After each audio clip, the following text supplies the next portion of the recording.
Hey everybody, and welcome back to Hard Ticket, the show where we go to the movies expecting a double feature, only to find that both movies are playing at the exact same time, so now we have a hard ticket to choose between the two. Season finale? Season finale. This is it. This is our last matchup of the year. We wanted to go out talking about one of the biggest movies of 2025. We put up a little Instagram poll, and you guys voted for Sinners. Yeah, overwhelmingly voted for Sinners over Wicked. Which was part one, actually. We weren't going to talk about the second one. Yeah, I mean, I'm sure we would have incorporated the Wicked Part 2 discussion in there. But yeah, Sinners, is this the biggest movie of the year, do you think? I think the fact that it came out in, I believe, March, and we're still talking about it right now, probably. I would say so. Yeah. So let's get into it. I'm Jeff. I'm Tristan Moore. And this is Hard Ticket. Tristan, option number A. Option number A is From Dusk Till Dawn, directed by Robert Rodriguez. It came out in 1996. It stars George Clooney. Yeah. The man himself. Handsome. This is our first George Clooney This is our first Clooney, which is a little surprising because to me, he's like textbook movie star man. Yeah. Quentin Tarantino is in this movie. Yeah, thanks. Yeah, he's in the news right now. I'm sure even when this episode goes out, there's still some discussion about his comments about Paul Dano. Quentin Tarantino is in the news right now, and the stuff that he said recently was just a gateway into realizing that, one, he's married to like an Israeli singer who's like less than half his age. He lives in Tel Aviv.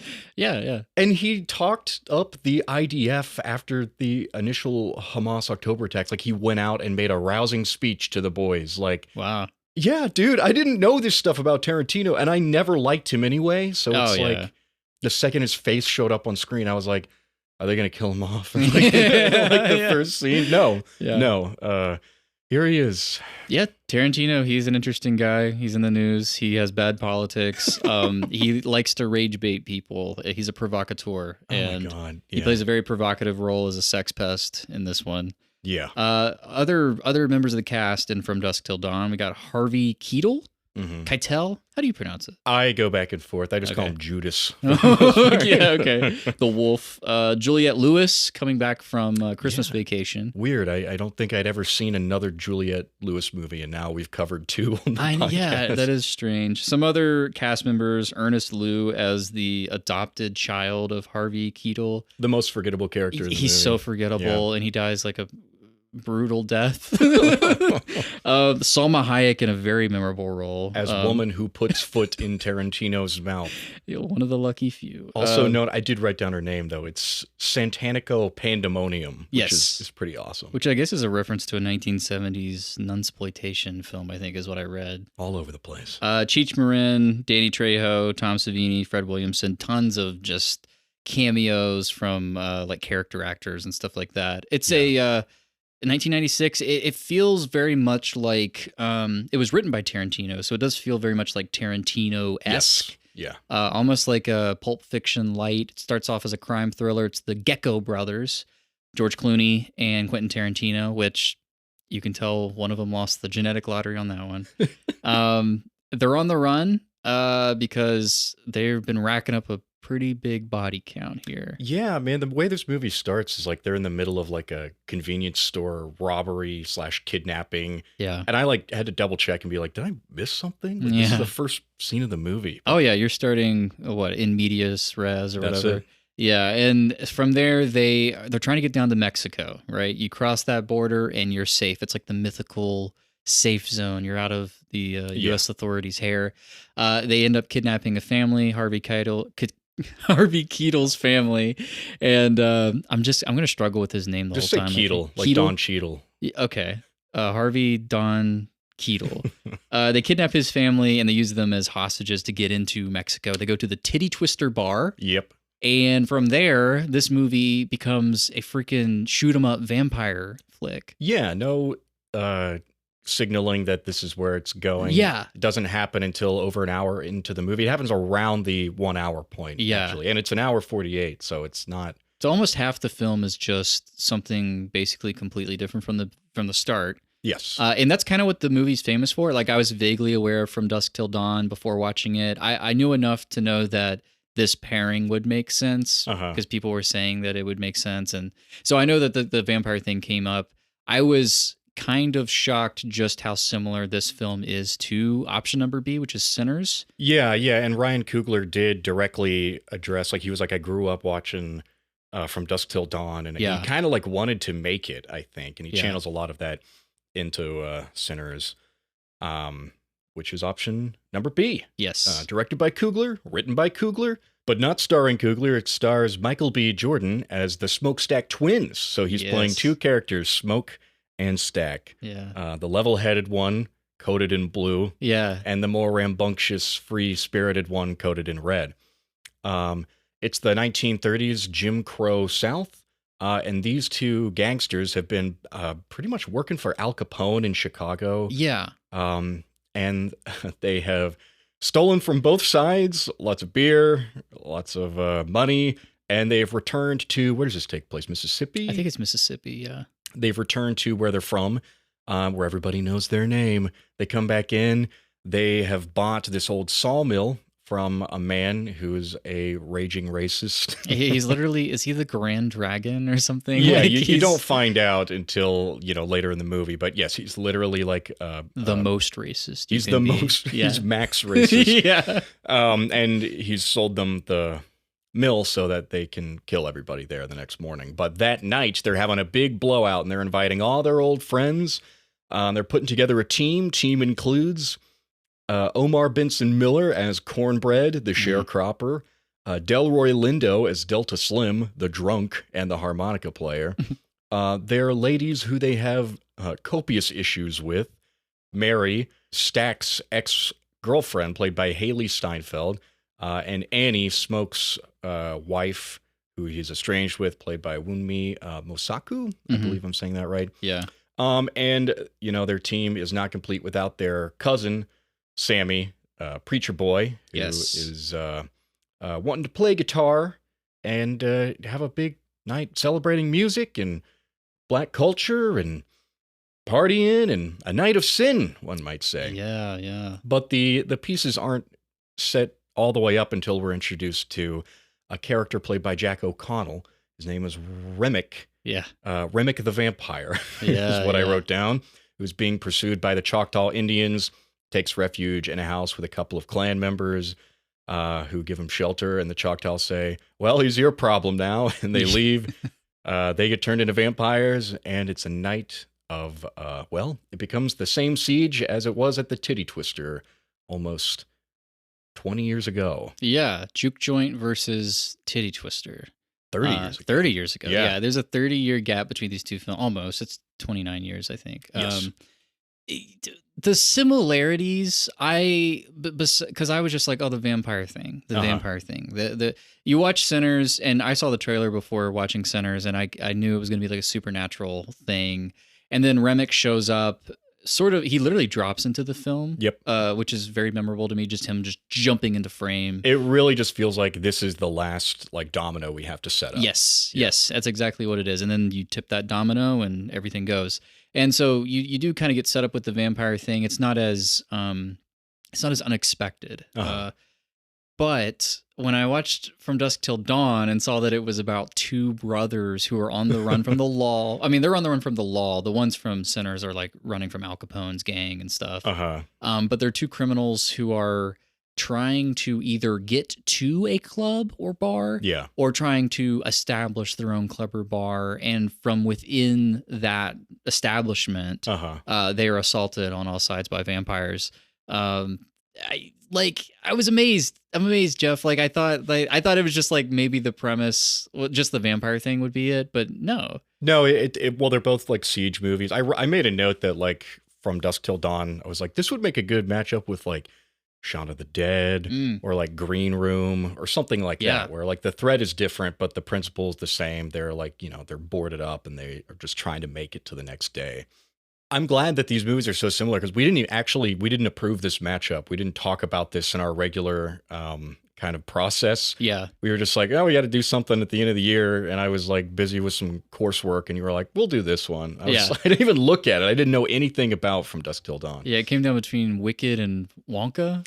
Wonked. Wonked, yeah. Wonked. Proposed by Scrambled. Which we will absolutely do at some point. That is a great matchup. Or I was like, we talk about like the other, like the really big movie of this year was Sinners. And I was like, From Dusk Till Dawn is the only thing, it was the first thing that really made sense to me. So no, the parallels here plot wise and even like in the characters are striking. There are some thematic similarities as well. I think there's a big, religious through line in both these films. I mean, it's obvious in Sinners. Like it's called Sinners, you know? Yeah. It's about inherited sin. It's about am I my brother's keeper? You see that repeated in From Dusk Till Dawn. Obviously, the brotherly dynamic between George Clooney and Quentin Tarantino. We should maybe start by talking about their dynamics, the two brothers in these films. Okay, Quentin Tarantino and George Clooney. George Clooney, movie man. Good looking, charming. He's rough around the edges. He will shoot you in the face if he has to. But he's got a little bit of more of a level head on his shoulder. He's like, I don't kill if I have to. Quentin Tarantino's character is a rapist. Yes. Murderer, just wanton hair killer. Trigger, yeah. Yeah, and the beginning of this film is them holding up this like liquor store. And George Clooney, you know, he's making threats and stuff, but Quentin Tarantino escalates it, and he's just like, "I'm just going to shoot these guys," because he's like, they were trying to like rat us out, or whatever. He was mouthing something at the police. Exactly, and so you always feel like George Clooney, but Clooney loves his brother, right? The Gecko brothers are tight; they're very tight, and it's like he should cut him loose, right? Like you feel like maybe Tarantino's a little bit of a liability to Clooney doing what he needs to do, but he never does. No, he never does. No. Well, then you get the Smokestack twins, right? Yeah. And the Smokestack twins are tight. They're tight as sin, some might say. Right. They are absolutely like inseparable. They're literally played by the same guy, and I think that tells you everything you need to know right there. They casted Michael A. Jordan in this one. That's what was like one of the top Letterboxd reviews for this. Yeah, the Letterboxd. Yeah, Michael A. Jordan, Michael B. Jordan. Yeah, no, it's a great performance by Michael B. Jordan. It's almost seamless, I think, the twins thing. Yeah. That's something that's been done in movies for a long time, and I feel like Sinners does it just about as well as it's ever been done. Yeah, you're never thinking about it, I don't think. There was like one scene where they hug each other like near the beginning, and I was like, who's he hugging? Is that Michael A. Jordan right there? Yeah. Like, no, it is impressive. And yeah, they are tight as sin, like you're saying. They do have these dueling kind of personalities, similar to Clooney and Tarantino. You have Smoke, coated in blue. He's the one who has an ex-wife, I guess they're still married. They're estranged. They lost a child together. Yeah. And that's a very significant part of his character, because when it comes go time with the vampires, and it's like, am I going to be held from seeing my ancestors because I'm going to be immortal, essentially? Yeah. He's like, or his ex-wife's like, you got to kill me because I have somebody waiting for me, our child. Yeah. And he's sort of feeling the same way. Stack, on the other hand, decked out in red. Yeah. He's a little more fiery. He doesn't have that, that past kind of trauma with a child, or like an ex, like a wife, like someone he was like really like committed to. But he does have Haley Steinfeld, who plays Mary, and she's fiery too, and she's like, you taught me how to fight and how to scrap and all this stuff. A great contrast. And again, they cannot when it comes down to it, Smoke cannot kill Stack. He can't do it. No, he can't. He cannot. And that's like the crucial difference between the two brothers, I think, is kind of there is one thing that they have two different answers for Sammy when he asks where he got his guitar from. Sammy is a musician, is a very, very incredible musician. He literally pierces the veil through time with his music. But he's got this guitar that he's playing, and Stack tells him, he's like, that guitar, I forget who he says. It was like a famous guy. Yeah, like a famous musician. They had like nicked it from him or something. Mm-hmm. And he tells that to Sammy, and he's like, yeah, you deserve that guitar because you were just that good. Yeah. He's gassing him up.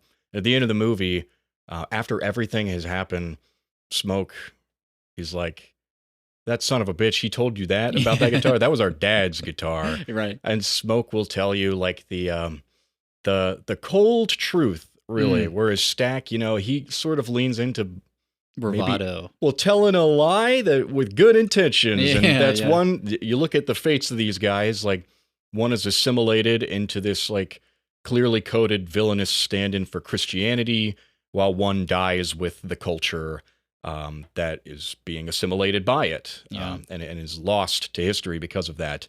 The religious coding is integral to Sinners. The cultural assimilation elements of it is something that I think we should get into. I want your stories, and I want your songs, and you won't have mine. Our Father, which art in heaven, hallowed be thy name. I'm getting maybe a little bit of flashbacks from our very first episode that we released, the Pulp Fiction versus Fight Club episode. And I talked a little bit, and this is appropriate because that was a Tarantino half of the matchup. It's appropriate. So I was talking a little bit about like the cultural diets of the protagonists in those films, and how obviously Tyler Durden is defined by his possessions, his consumerisms, the thing that he picks up as he moves through society. And Quentin Tarantino constructs Pulp Fiction as an homage to all kinds of classic films. Yeah. French New Wave, blaxploitation, whatever. And that, again, that's a film that is basically accruing all these influences as it moves through the process, the creative process. I think Robert Rodriguez we talked about Roth, we talked about Tarantino. Rodriguez feels like another head of that dragon of these kind of malcontents who are drawing from grindhouse and just like classic cinema, exploitation stuff, and trying to elevate it in like the new millennium to be something a little bit more. They're almost like scrappier George Lucas types, like they lean into the like Lucas played all of his stuff very earnestly, I think, and they're absolutely Rodriguez and Tarantino are leaning into the cheese, in that way, like their filmmaking techniques. They feel like something resulted of a bygone era, maybe promising that the 2000s would be fun and playful in the same way that the 90s were. Doesn't really feel like we got there. We started relying on CGI and stuff like that. Yeah. A little bit more, which I will say, I just want to shout out Robert Kurtzman, who did like the effects and makeup stuff in From Dusk Till Dawn. Yeah. Because it looks awesome and it's so much fun. It is. And it was one of his big things that he did, but he also worked on Spawn, 13 Ghosts. Oh, really? Tusk, Dr. Sleep, and The Haunting of Hill House show. Oh, wow. So he's had a prolific career. Yeah, the name sounded familiar to me, Kurtzman. That's impressive. As much as we can say that Sinners is inspired by From Dusk Till Dawn, I think you can also look at something like From Dusk Till Dawn and say that it is very much inspired by a variety of cultural influences. Right, yeah. So I feel like while we're talking about culture and cultural assimilation and amalgamation and all that stuff, we keep in mind that From Dusk Till Dawn is the thing that Sinners seems to be commenting on, which itself is an homage to a previous film. Yeah, and Sinners takes a lot of inspiration. Like Coogler's very open about the things that inspired Sinners. Yeah. He cited even like Puss in Boots: The Last Wish as like what?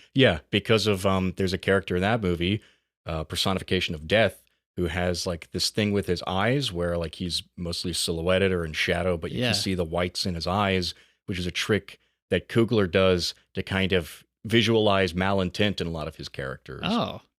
Which is, I saw him say that in an interview and I was like, wow, Coogler really is just like having a good time. Yeah, sure. Yeah. He's not exactly like diving into the dustbin of history, but no. like the Puss in Boots just came out. Did we watch that together in theaters? I think we did. Did we watch it together? I think we did. Or maybe I just watched it with my brother. But it's great. Geez, yeah, Puss in Boots. That's so funny. What I will say is that I think it's a fun parallel that, Sinners came out this past year and it's a period piece, whereas From Dusk Till Dawn was set in the time that it came out. And it feels like a period piece now because of a lot of those cultural elements that it's bringing together. Oh, 100%. Yeah. Dusk Till Dawn feels dated, not in such a terrible way. I mean, we're kind of living through like a period of 90s, 2000s nostalgia. So there's something charming about From Dusk Till Dawn, even if it doesn't all coagulate for me. We'll get into some of that, I think. I think, okay, if we're going to talk about cultural assimilation and just culture in general, we start with Sinners because it's just laying it right there out on the table. Vampires are an allegory for a congregation, really a hive mind. A hive mind, yeah. Hegemony, I think, is maybe the word that I was thinking. It's just this. Okay, here's something I really appreciate about Sinners. Even though the vampires start as white people, it's not necessarily saying that white people are evil, right? Like, it's not just flatly condemning whiteness or anything. There's a lot of beautiful music in Sinners. Yeah. Black music, but also Irish music. And it's not, it's saying that there was a time in history where the Irish weren't considered as white, maybe as like other Europeans. Yeah. In the 1930s, that would have been relatively recent history in the United States. There were, no Irish allowed signs and no Italians allowed sign. It's only whiteness as a concept has evolved, right? Yes, yeah. And so what they're saying, I feel like with the vampires being, the first one anyway, Remick being this Irish man, is here's a culture that is distinct, that was rich, but it has kind of been pulled into this the blob, this blob really of whiteness and of culture itself, of a Western culture.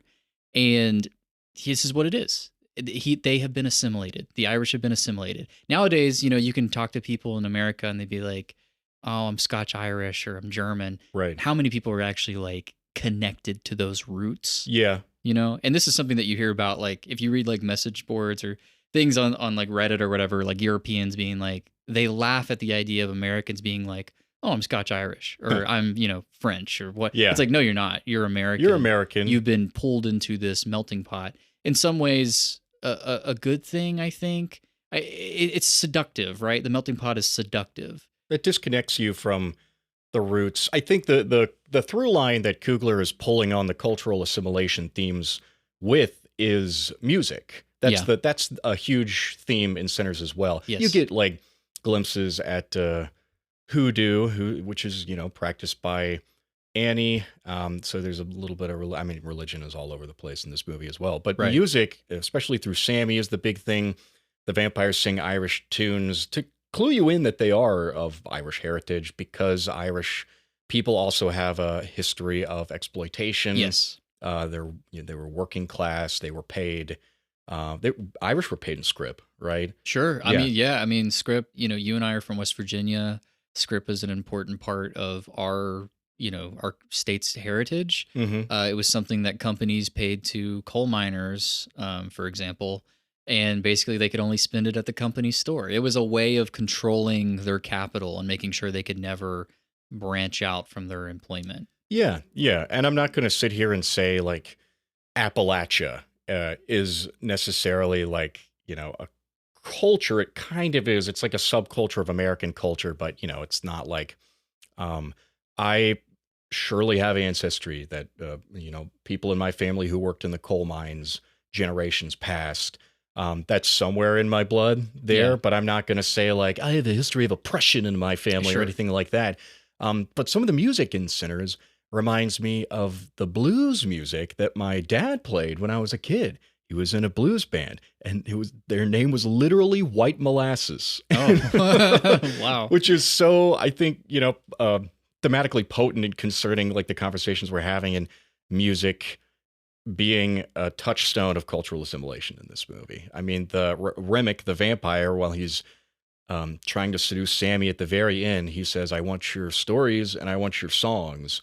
And yes, then gospel music would become this big thing in the 20th century with black influence on it. It wasn't always that way. In fact, we get a scene where our heroes, while they're putting together their team in the first act, are driving by these black men who are all in prison, and they're on a chain gang. Yeah, they're pickaxing on the side of the road, and they're doing it while they're singing the blues. And that's kind of the origination. It's like slave music that was turned into Christian music. Yeah, that's a big thing. I mean, rock and roll, jazz, like so much of contemporary music, hip hop, rap, it all has origins in Black culture, and we as a society have assimilated it into something that is that anybody can enjoy and partake in, right? Yeah. And and Sinners is asking, is there something problematic about this? I think,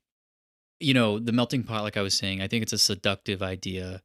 I don't think it's necessarily an idea that is like practically true. Uh-huh. I took AP Human Geography. I took Human Wow, Geography. you're going way back. I'm pulling from the archives. I took AP Human Geography when I was in high school, and one of the things that's really just stuck out to me in general was the idea that the melting pot idea isn't as true as we're taught when we're in school. Okay. What's more true is the idea that it's all like a salad, and it's not homogeneously mixed. There's carrots over here and tomatoes over here and the lettuce and the dressing, and it doesn't all congeal. Yeah. It can be, it's atomized. It can be atomized. That's true. So I think a movie like Sinners is looking at these assimilating cultures, and it's saying, okay, what's the motivation behind it? And you find out in Sinners, a lot of the motivation comes down to capital. It comes down to money. Yeah. And that's basically the whole motivation behind Smoke and Stack doing what they're doing, and why they're kind of like, we don't want to take our peers' script that they're getting paid by their whoever they're working for, plantation owners, I would assume, because a lot of the people down there still were picking cotton at the time. Right, they were sharecroppers, or they were indentured servants. Yeah, still, exactly. Really. I mean, they're anything but. I mean, they're slaves in all but name. I mean, that's really what they still were in the Jim Crow South. And so the movie, is very much highlighting that. Coogler peppers a lot of this movie with, like little things on the side that are like, there's one shot where I believe it's Smoke goes to the supermarket, and you get this oneer that follows the grocery store clerk's daughter as she goes across the street to the white part of the street because it's segregated still. And you get like little things in the background that's like, I bear no animosity towards the colored folk. Like you get a lot of things that are on the side there. Coogler's not like dancing around it. He is addressing a lot of these things pretty head on. And it's also a blockbuster movie in that way. It was a $90 million movie, and it made plenty of money back. It made over $300 million back at the box office. But I remember even in 2025, reports were like, well, Sinners is making money, but is it going to make enough money to justify? It's like there was discourse around the way it was reported on, that kind of stuff. So you still get a lot of those, like, even a movie that's like, I don't know, pretty straightforward and having dumb fun at the same time is also, there's just so much discourse around it right now. There is a lot of discourse around the money thing. And that definitely feels reflective of the film itself, like what it's talking about. Like, are we going to be making enough money? There is something that motivates assimilation. It's not just something that happens. It's not natural. Uh-huh. It is something that is orchestrated on a societal level. Yeah. And which is great. And something also that's great about the dynamic between the characters and Sinners is you have these factions, right? Primarily, you have the black characters at the juke joint. You have Remek's team of vampires who are trying to get in, but you also have the Klansmen who end up showing up at the end. Even the vampires don't like the Klansmen, which makes sense because nowadays, and the Klan has been to varying degrees controversial since its founding. Mm-hmm. But especially nowadays, we look at something like the Klan as incredibly outdated, incredibly racist. Yeah. There's no room for it to exist in the way that it existed in that Jim Crow South. Yeah. They are, I believe, assimilated into our culture in varying ways. And there are still people who are Klansmen. I mean, David Duke and all these people. And there are signs that have been posted in cities recently that are like recruiting for the Klan. It's still considered, out of touch and racist and vile. Yeah. But we as a culture, we had to talk about systemic racism. I think we as a culture still struggle with, that history. It's also never been more okay in America to refer to yourself as a Nazi. Like, that's true. honestly. Yeah. Probably I mean, since the 1930s. Yeah. It was probably about the last time it was somewhat acceptable. Yeah. and somehow under this administration, we're back to that point. But it's also, a time where we can watch a movie like Sinners and it makes a lot of money. And it just kind of shows you what's going on right now. Like the polarization. A deep divide. Yeah. Yeah. A deep divide. Yeah. You have people who feel like you watch Sinners and they're going to get the message and they're going to understand what it is Coogler's talking about. But then you can also get, I feel like, people who would watch it and just be like, that's just a fun vampire thing. Sure, and, yeah. There's no kind of deeper message about our cultural rot or modern cultural rot. Yeah. I've always said that God can kiss my ass, but I just changed my lifetime tune about 30 minutes ago. Because I know that whatever is out there trying to get in is pure evil straight from hell. And if there is a hell, and those sons of bitches are from it, then there has got to be a heaven, Jacob. There's got to be. I would love to talk about how From Dusk Till Dawn deals with themes of religion and cultural assimilation as well. Okay. And really, in terms of cultural assimilation, From Dusk Till Dawn does not really touch on it at all until the very last shot of the movie. Yeah. You pan out this ultra wide to reveal that the Titty Twister Bar, which is this depraved strip club that has been turned into like a castle under siege, it was built into like an Aztec temple. Yeah, it's this beautiful matte painting with all these like cars junked all around it. Yeah, it's like trucks that have fallen off the edge. Yeah, it's like in the sinkhole kind of thing. Yeah, I love that. Like this history of of violence, a history of violence that is in Mexico. It feels like it's drawing.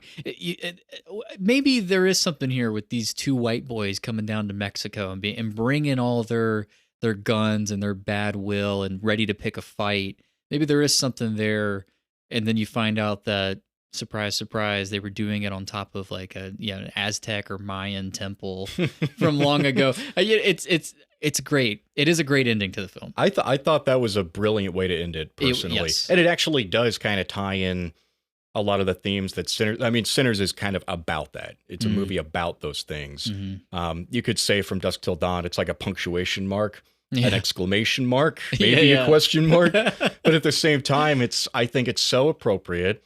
Also, we talked a little bit about like how vampires are not necessarily like of Christian origin specifically, or like of Catholic creation. They're also monsters that have existed in other societies, but you think of vampires, you're like, you need a crucifix or like a cross to repel them. Like a lot of the Gothic influence that goes into the lore. Yeah. Vampires have been assimilated as a thing in Western civilization. We think about them as this unholy thing specifically. And something against God. They're affected by crucifixes. There's something there about the soul. Well, and also in typical Tarantino, and I would assume Rodriguez fashion, there's a whole conversation about like, okay, guys, what do we know about vampires? Like, okay, crosses, garlic. They talk about silver, and they're like, does anybody have any? No? Well, then let's move on. Like, they just have this conversation. All of these elements it's a playpen. That's kind of what I made in my notes. It's like all of our Western ideas of vampires are all at play, and then we turn the execution of them into these ridiculous, like, George Clooney has it's like a chainsaw, but it's a stake, actually. It's automatic. It just keeps going back and forth. It doesn't even make practical sense, but he has it. No. Harvey Keitel is rocking a cross that's made out of like a shotgun and a crowbar, and it keeps him back, and then he can blast them. It's awesome. It's sick. It's actually so fun, and that's what they set out to do, and they have fun with it. I don't think they missed the mark at all. I think they are having fun with it. I think it's I think what I'm kind of itching for in From Dusk Till Dawn is maybe like a snappier direction. I think I'm itching for maybe like, okay, Tarantino wrote this thing, he co-starred in it. Maybe Tarantino could have directed it and maybe done a little bit better, because some of those effects start to look a little dodgy. There's some CG that looks a little weird. There's just some there's like this like one vampire that turns into like this like dog looking vampire, which is awesome, but it does look kind of fake because of the way they filmed it. And it's like, you put that in the hands of like, I don't know, like John Carpenter, right? Because he Yeah. did, and we're gonna bring up The Thing again because it comes up in Sinners. Yes. You know, you look at the effects in The Thing, and it's like the way, it's not just the way the effects were done, it's also the way they're presented. Yeah. And I feel like Rodriguez, restraint is a word that's probably not in his vocabulary. It's not, but also there's plenty of subversion. If you look at the one black character that's in From Dusk Till Dawn, Yeah. he like they have this initial run-in with the vampires. They kill most of the they kill all the ones that are at the bar, and there's a group of survivors left, and they kind of barricade. And there's the family, there's George Clooney. Tarantino has joyfully passed away, and there's two other guys, Sex Machine, played by Tom Savini. Yeah.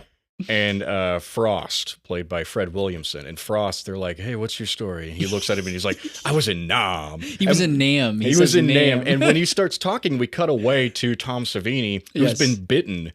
And he just like, during this Vietnam backstory, he's like doing physical comedy with like his expressions and stuff. And what they're saying is like, "You've seen this. He was in Nam. It doesn't matter because he's just some random guy anyway." And then he literally gets killed, Yes. like with a little bit of like hand trickery. Like Sex Machine comes in behind him. He like walks his fingers up Frost's shoulders, and then he just bites him because it's like playful. Yeah. I think it's hilarious. And then you look at something like Sinners, where like it's actually a big plot point that the twins were soldiers, or at least Smoke was. And at the end, he uses like his military experience to gun down the Klan with like guns he has placed to just finish the job. Basically, it's the last thing he has to do before he finally dies. Yeah, and it's interesting, that contrast. Maybe something about a black soldier in World War I. In Nam. Well, he was. I'm talking about The Great Sinners. War, yeah. Yeah, the Great War. Yeah, it was so great. The best war. There's something about like a black soldier in World War I. Like that is a cultural icon that still sparks something in people. Like you think of the soldiers in World War I, you're probably going to be thinking of a white guy. Oh yeah. That's still the idea we have in our mind. Now, Vietnam, it's a little bit different because it was in the 70s, 60s, and 70s, and it was more modern America, and it was during civil rights anyway. So you're already associating that time with like, you know, civil unrest and race rights and everything. So I feel like maybe there is something kind of there. It's like here's a guy with a Vietnam tragic backstory. You know, his blackness, I don't know if that necessarily mattered as much to Rodriguez and Tarantino. I think it's more just that he's that veteran with that chip on his shoulder. And you've heard the story before about Vietnam. We're done with it. Yeah. Which is fun. That is playful and fun. I like those parallels that you're drawing there. And I think that Rodriguez is having fun. And Coogler he has a message.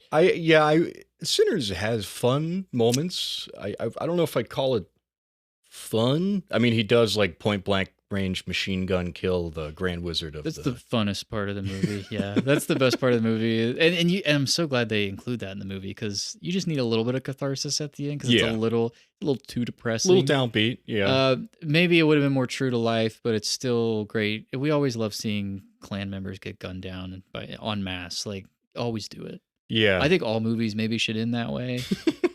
In fact, that's the only thing I have notes for From Dusk Till Dawn. Should have ended with a Klan massacre. A Klan massacre. Yeah. Yeah, that's fair. I think the biggest flip side between From Dusk Till Dawn and Sinners is that our heroes, you know, quote unquote, in From Dusk Till Dawn, but the most righteous moral character is a pastor. Yeah, Harvey Keitel, who has... his faith has been shaken by the death of his wife. Naturally. Yes. Naturally. Death in the family. It's not dissimilar from Smoke's, losing his child. Yeah. And there's that line, are you a faithless preacher or are you a mean motherfucking servant of God, from George Clooney. Which is awesome. Which is like, you know, if you want an arc out of Harvey, then... there it is, I guess. He decides to fight for God, and that restores his faith because there's a logic argument where it's like, well, if vampires are from hell, then there must be a heaven. So he becomes sort of like a martyr, which is probably appropriate for like the fallen priest kind of character, or fallen pastor character that he is. Yeah, it's interesting who these films decide survives the vampire massacre. Like, Dusk Till Dawn has George Clooney, who we've already established is the more charming of the brothers. He's the one who's not a sex pest.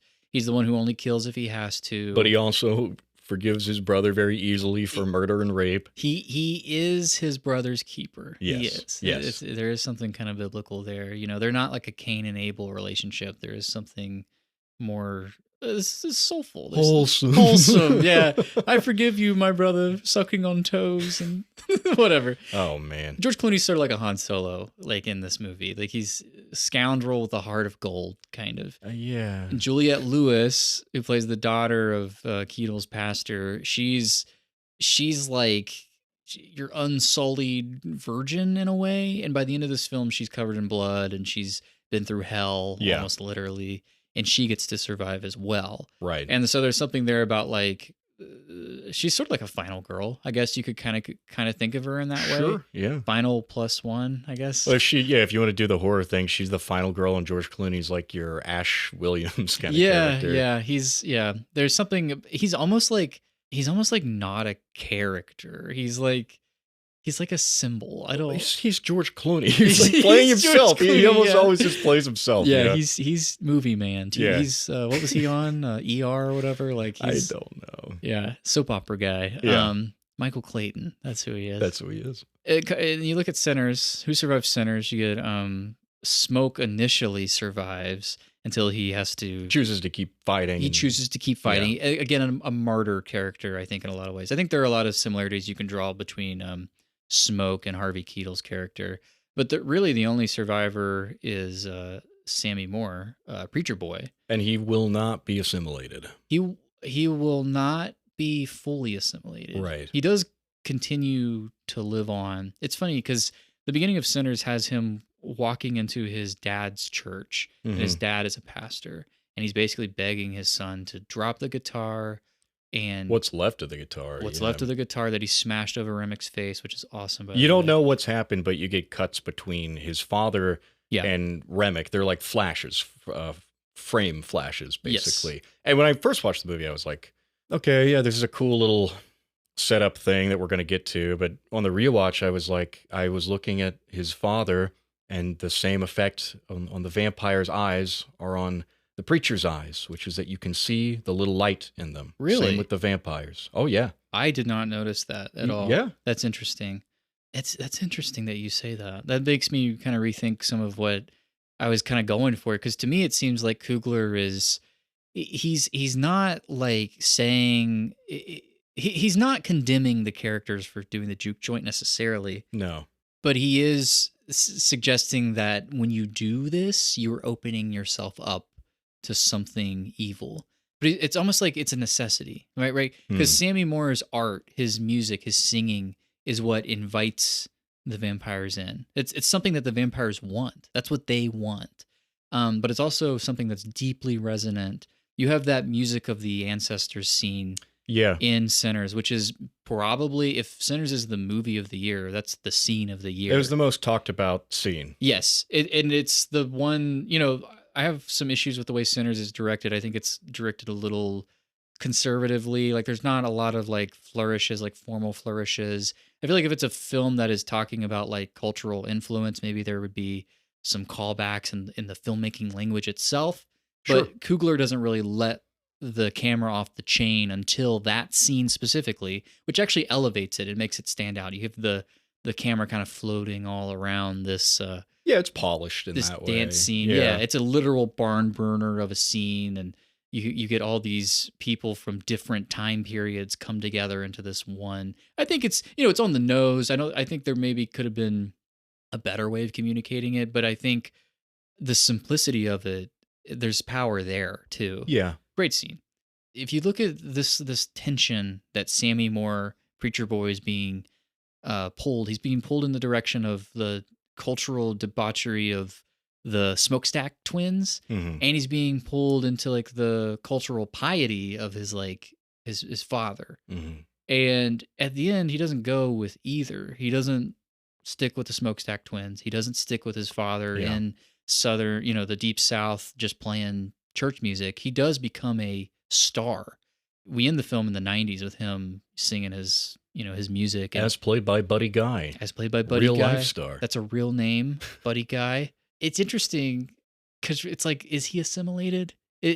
Has he been assimilated in some way? Because he is out here in the public life. He is in the limelight. People do like his music. Or is it suggesting that this is sort of the middle road? You can stay true to your roots and you can, not sell out. Yeah. But you also don't have to stay insular. You don't have to stay segregated the way that his father is kind of begging him just to stay put. Yeah, and that's kind of why I think the, quote unquote post-credit scene of Sinners is actually really integral to the plot. Yes. Because we have Stack and Mary, who have both been, turned into vampires, show back up in the 90s. They look the same.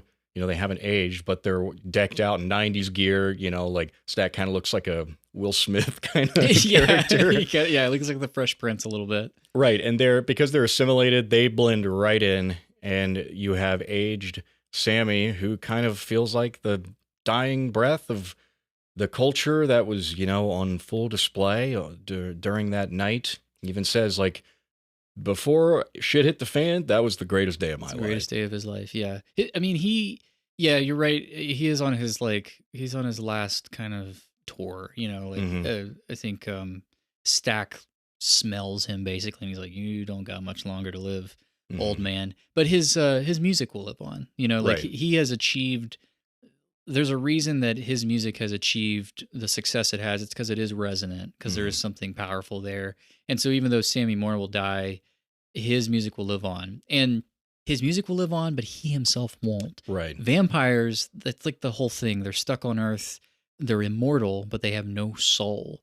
There's nothing. They're empty vessels just trying to collect more empty vessels. Yeah. So there is this concern with mortality, I think in both films, but especially in Sinners, where it's just do you actually want to live forever, or is there something that you put out into the world that can live forever that is pure and untainted? Because we can't. We die. We die.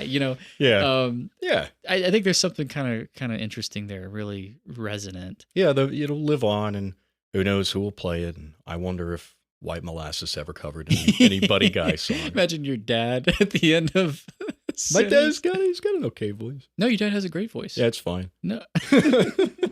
Maybe once a week, I wake up paralyzed, reliving that night. But before the sun went down, I think that was the best day of my life. Was it like that for you? No doubt about it. Last time I see my brother. I could talk about Sinners, especially for a long time. I could talk about From Dusk Till Dawn and Quentin Tarantino's creepiness for a long time. But let's get to questions, Jeff. I will go first. Go for it. So the music of the ancestors scene, talked about it in Sinners. Yeah. I want you to imagine that From Dusk Till Dawn has a scene like that, like a scene in the middle of the movie. It doesn't necessarily have to be like a dance scene or music or anything, but something that really sticks out in the movie where you're like, that's crazy. What would it be? I think so. You know how there actually is during the first siege in From Dusk Till Dawn, there's a band playing. Yes. They're playing what is it like? It's rock, right? Yeah, it's like something kind of grungy. Yeah. I think it'd be cool if during that scene, because the music of the ancestors, music isn't really a big deal in From Dusk Till Dawn, but the creature designs are different for almost every vampire. It looks different. Yeah. And it'd be cool to do something that takes designs from creatures or mythological animals from Mayan or Aztecian or, Oh, yeah. Incan? Yeah. Incan. I think Inca is South America, but yeah. South or Central American lore, and you just kind of move through those with different vampires. And you could do a Shaun of the Dead one or something like that. Oh, yeah. Yeah. Yeah, that'd be cool. That would be cool. Quetzalcoatl shows up and it's the winged serpent. What's going on? Yeah, he's a cartoon character. That's awesome. Played by Cheech Marin. He plays what, 3 roles? He's got 3, each of them very memorable. Yeah, he's got the famous pussy monologue. The pussy monologue, which I didn't know that was a thing until I was watching it with my girlfriend, and her reaction, man, to the pussy monologue. Jaw on the floor. Yeah. Yeah, it reminds me of the Pussy Mobile and Kill Bill. that kind of thing. It's like the same energy. Yeah, definitely written by Tarantino. Yeah. What about you? Oh, I don't know. You could do, if you wanted to do like an actual music of the ancestors. I don't know enough about like Mexican music. I'm a white boy. I know mariachi bands. Mm-hmm. Would it just be a mariachi band like playing or something? It's just like that conjures the ancestor. I don't know. Like they're playing like La Cucaracha or something. Yeah, like that would be like probably be like the parody of the scene, I guess. But yeah, you could probably. I like the idea of like tapping into like the mythos and everything. I don't know what type of like music the Mayans or the Aztecs listened to. I'm sure there'd be something kind of interesting there too. Very percussive, I would imagine. Okay. Anyway, my first question here. Which would you rather have? Shotgun cross, holy water balloons, crossbow stake, or chainsaw stake? Yeah, and these are all actual weapons in From Dusk Till Dawn. Mhm. Shotgun cross, easy. You think? Oh yeah, the shotgun cross is like so memorable. I love that he sick, yeah. happened to find a shotgun that had like a grip that allowed him to put something in Yeah. it. And very convenient for him. It's like a sawed-off shotgun too. Yeah, I would totally. What would you do? Well, I've probably thrown more water balloons in my life than I've shotguns. Right, So. that's fair. But the cool thing about the shotgun cross is it also repels them. So, but I'm also probably not a very good shot. So I'm going with the holy water balloons. Okay, sweet. I love it. What's another grounded crime thriller? Because both of these films they're kind of grounded Yeah. crime movies. What's another one that you feel like would be enhanced by vampires showing up midway through? Like an actual movie or just like a concept? Yeah, like a real movie that you've watched where you're like, I don't know, like The Usual Suspects or something like that. I don't watch a lot of like crime movies or like heist movies. This is not the first time I brought up this movie on the podcast, and I know you still haven't seen it, but First Cow is a really pensive, slow-paced movie about a guy who's a baker who starts stealing milk from the first cow in his region, and it's also like a period piece. Okay. And if there's a vampire in it, I don't know exactly what would happen, but that'd Maybe be an interesting mix. Yeah, maybe in Second Cow they'll finally introduce the vampires. That's so funny that you bring up First Cow. I watched The Mastermind. Oh, I want to see that before our end of year special. Yeah, it was good though. It was a good movie, and I haven't seen First Cow yet, but the plot that you're describing in First Cow sounds a little bit like The Mastermind. I was thinking of The Mastermind because it's an art heist movie. Yeah, right? yeah. Yeah, I gotta watch that. Josh man. O'Connor, man, he's Yeah, dominating. He's right man now. of the year. Sweep. I would. Yeah, that's pretty good. I like that. What's your next question? All right, so who is your supporting cast MVP for both of these flicks? I feel like there's some good side characters throughout. So for both these flicks, or yeah, is it just one like, from each. Okay, one from each. Okay, Sinners is like pretty easy for me. Like Miles Catton, I don't know how to pronounce his last name. Sammy Moore, Preacher Boy. Really? And almost in a way, like I guess he is sort of like the soul of the film, but I don't think I would consider him like the protagonist. I do think that he is sort of like a side piece to the He's Michael got his B. own Jordan. arc and everything. Yeah, for sure. He is really understated. I don't think he's like a professional actor normally. This was his first role, I'm pretty sure. Okay, cool. Yeah, he did great. His music is amazing. His voice sounds incredible. Yeah. Definitely him. Salma Hayek probably and From Dusk Till Dawn. Very memorable.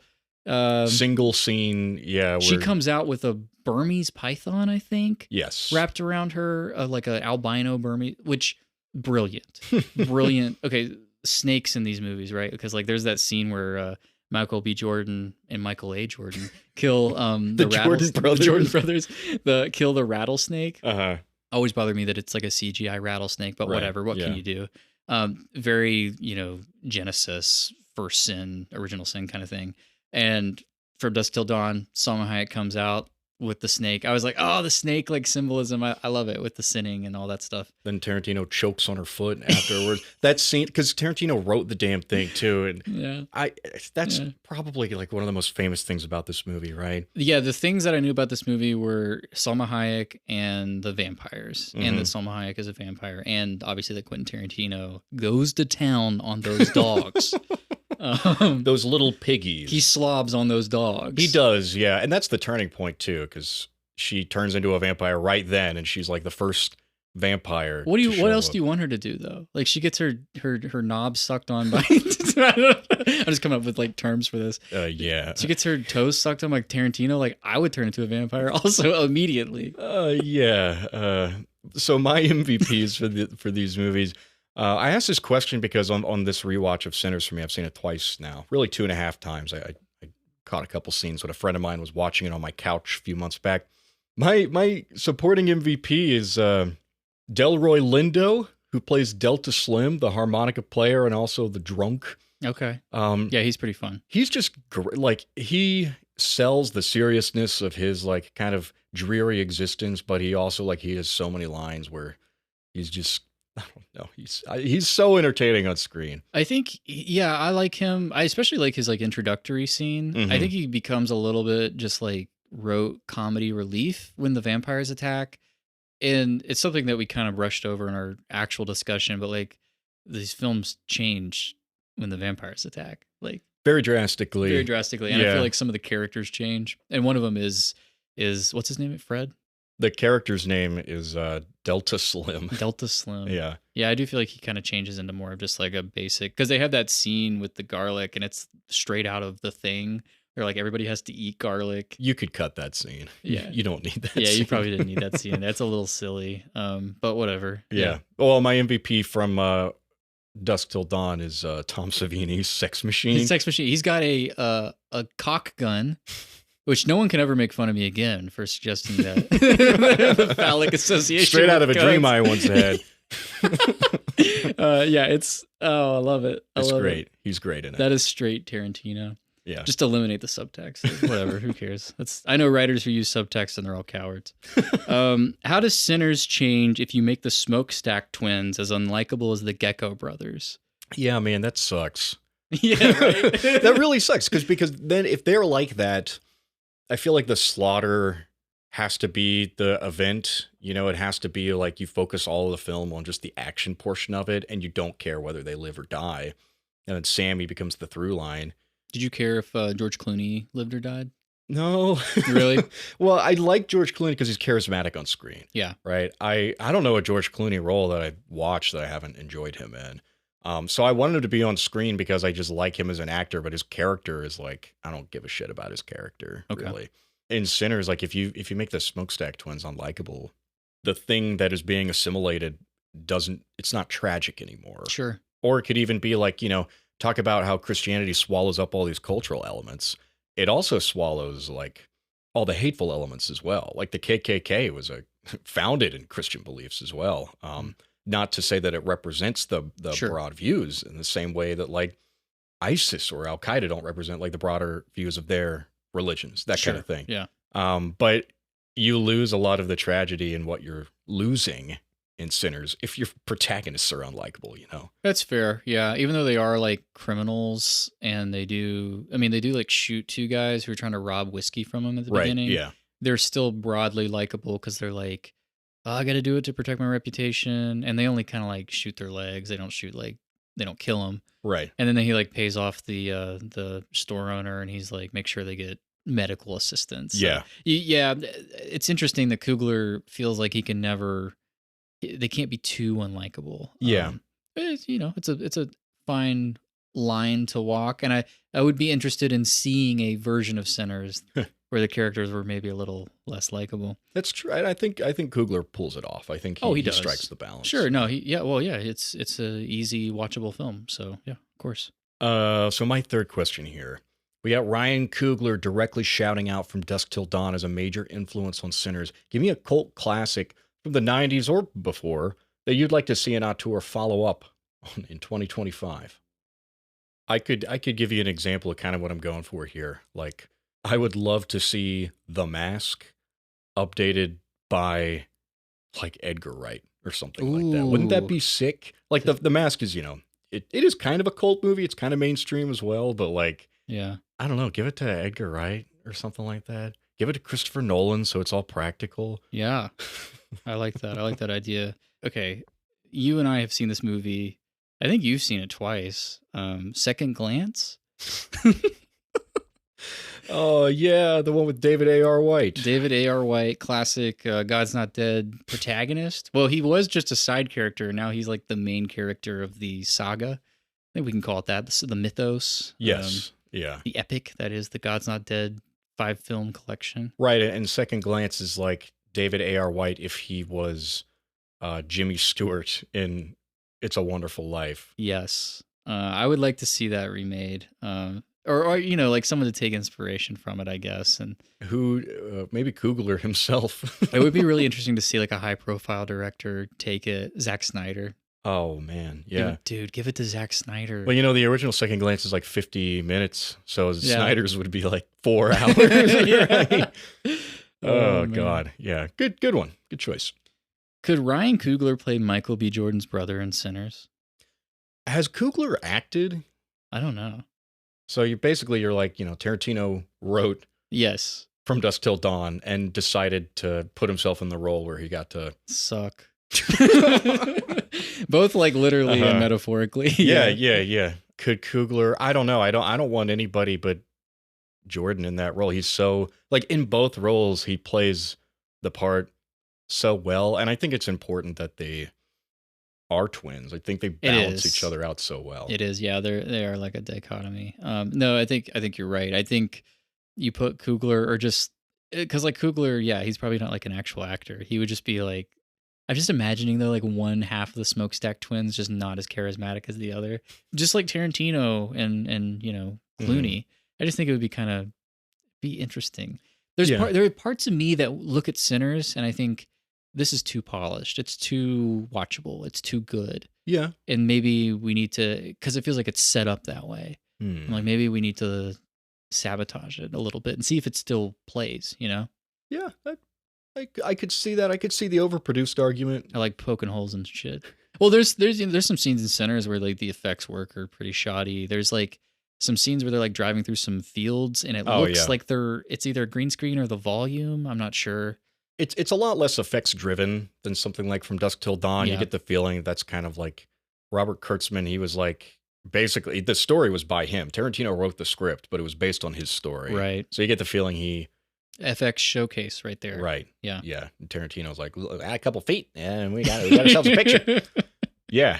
All right. My next question for you. So Sinners prequel, would you rather watch a narrative focused on the Choctaws hunt for Remick the vampire, or the story of Remick's assimilation in Ireland? That's a tough choice. I like the Native American like hunting for vampires angle. It's just like a white guy like running around. Like I do kind of like that angle, but I think I would rather watch him being like Ireland being assimilated. Yeah.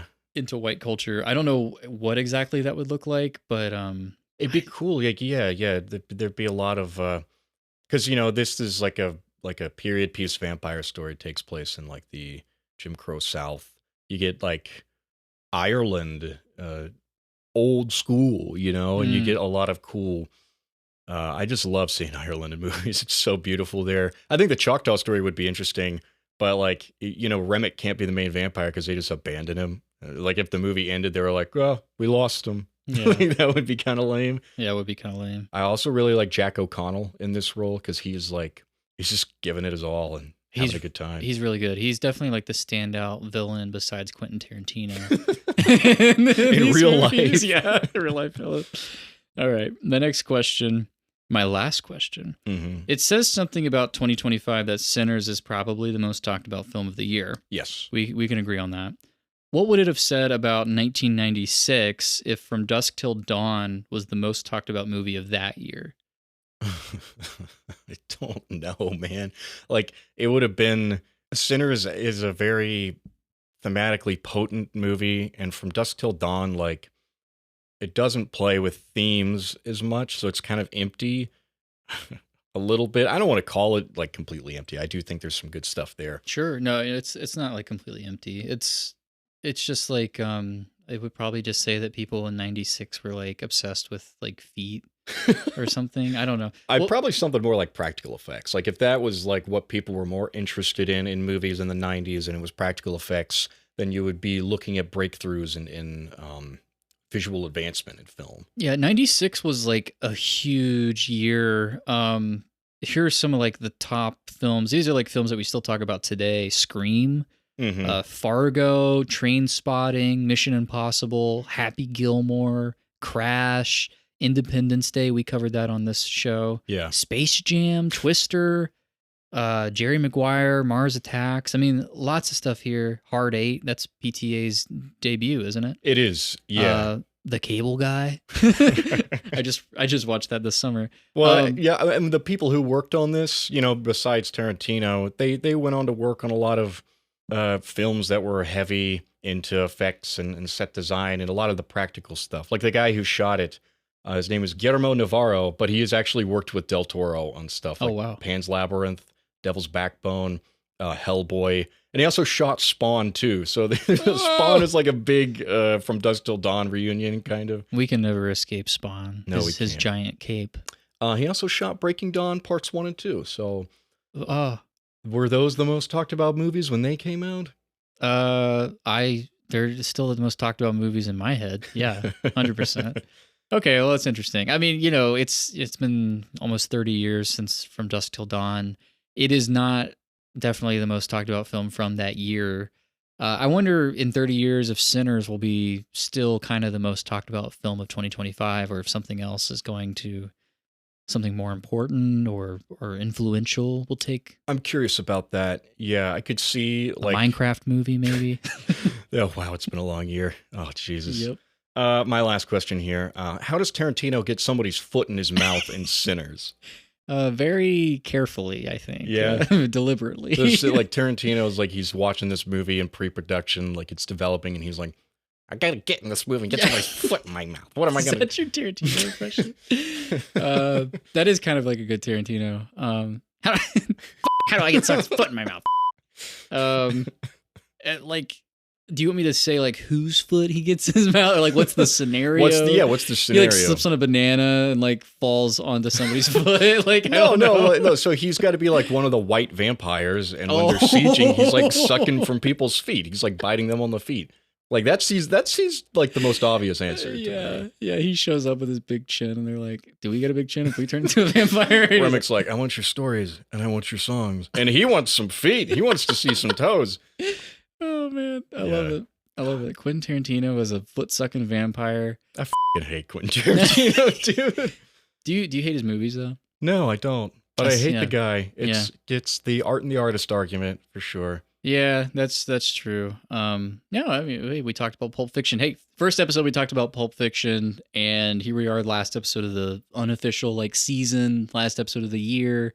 We're talking about Tarantino again. God damn. We'll never escape his shadow. Nope.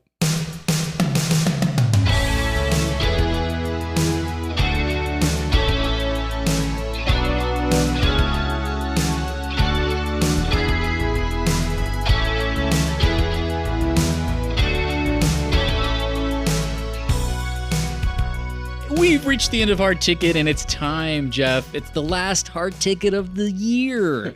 What is this, episode like 27? 27? Our 27th matchup. How exciting. We've covered, I think, 60 films on this podcast. I think that's what my letterbox list has it. Yeah, quite a few. Yeah, and we're excited for next year. We'll talk a little bit more about it at the end.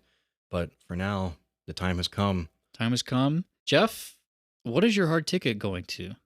My hard ticket is going to Sinners. And I'm not going to lie, when I watched both movies for this episode, I watched From Dusk Till Dawn first, and I was surprised at how much I liked it, especially because of how much I hate Quentin Tarantino. But you just like that he died in it. Yeah, it was great. He basically died twice. Yeah. He sucks. And Sinners is not my choice because I hate Quentin Tarantino so much. I actually really enjoyed all of the effects. I liked the last shot. I thought it actually said a lot and tied a lot of the things together in From Dusk Till Dawn. It did. Super fun movie. I would definitely rewatch it. I actually might want to rewatch it more than Sinners. But out of principle, Sinners is just way better. I mean, it's a better movie. It's not perfect. It's not my favorite movie of the year, but I will say the first time I watched it, I thought it was good, not great. On this rewatch, I definitely liked it a lot more. Yeah, I know you feel the same way. Yeah, my hard ticket goes to Sinners too. I will say I had a similar situation with you. I watched Sinners. I think it came out in like March or something, Uh-huh. and I liked it. I thought it was pretty good. Pretty quickly forgot about it, or would have forgotten about it if Yeah. people didn't. I mean, people went crazy for Sinners. They People did. love Sinners. Like I said, it won pretty overwhelmingly on our hard ticket Instagram poll. So I'm maybe a little surprised how much people loved it, but I was eager to rewatch it to see if maybe there was something more there. Like you, I started with From Dusk Till Dawn, liked it all the way up until the vampire part, and that's kind of when I felt like the movie lost me. I felt like it was just sort of, it just felt like jerking off, honestly. Like I was just not as impressed by it. It felt just like kid stuff, and Yeah. I liked the dynamic between the characters and the talky bits and the escaping from America. Like that all was good to me, and I enjoyed it. I like that there is that twist. I think that's like iconic for a reason. And Yeah. I think it does tie in thematically. I think it's just the execution of a lot of that I have an issue yeah, with. I could understand that. Got the Sinners, rewatched it last night. Was watching the movie in the first like hour or so, and I was like, this is really good. I really like this. And it's definitely better than I remember. I think that Sinners also kind of has an issue with the vampires showing up, and then it just becomes like a siege film. The action's fine. It's good. It's nothing particularly impressive to me. I prefer the way the characters are all interacting with one another, and you lose that when you get into a siege, because then it's just like we have to survive. Yeah, there are weaknesses in Coogler's script, like the character of Grace Chow, who's not a character, but Yes. she's the reason why all the vampires actually get into the building, because she's a mother and she's afraid for her daughter, and that's all you know about her, and that's all that matters. Like, Yes. I don't like it when a character who's not a character takes such an integral role, and they're not supposed to be there just to hate, like a hate sink, like a Joffrey Baratheon kind of thing.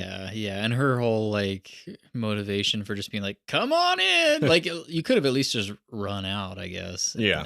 But I don't know what to make about that. Anyways, I mean, Sinners gets it. It is, I think, closer than I thought it might be after some consideration. Yeah, it was close for me too. I I've would say. grown to appreciate Dusk Till Dawn a little bit more since I watched it earlier in the week, and I think I would like to rewatch it at some point in my life. I will admit that I watched it in like 720p. I'd like to rewatch it with like maybe a little bit better graphics to appreciate the Salma Hayek of it all. But yeah, I still think a lot of the effects look good, if I'm being completely honest. a lot of them did. Some of them were a little dodgy, but it's just always refreshing to see practical effects, I think. Yeah. This is it. This is our season 1 finale, but really we have a special coming up that we will talk about as many movies that came out this year as we can. We are going to have a little game where we write them all down and pull them from a hat, because we've seen a lot of movies and we couldn't possibly cover them all, so we're leaving a lot of it up to chance and fate. Tristan, I think you've watched more movies than me. I'm trying to get caught up here at the end of the year. We are really curious as to what you guys thought of 2025 as a year in movies, what your favorites were, what some of your biggest disappointments were. I know we'll be talking about it on our Discord, and we will be including voices from our past guests who have opinions of themselves, and we value those opinions, and we value yours. Thank you for listening, too. We got over 1,000 streams this year. It's Yes. our first year. It's only been 6-7 months. Yeah, it's just been a couple months. We hit 1,000 streams a couple weeks ago. We're almost up to 100 followers on Instagram. Yeah. If you're listening and you don't follow us on Instagram, give us a follow. We'd like to hit 100 before the end of the year. I feel like that'd be really good. That'd be cool. That'd be a nice little goal. Yeah, a little clean goal. Rate us on Spotify or Apple Music, or give us a like on YouTube, whatever you're doing. Yeah. We'll be a lot more reflective. We'll be a lot more kind of casual in our special.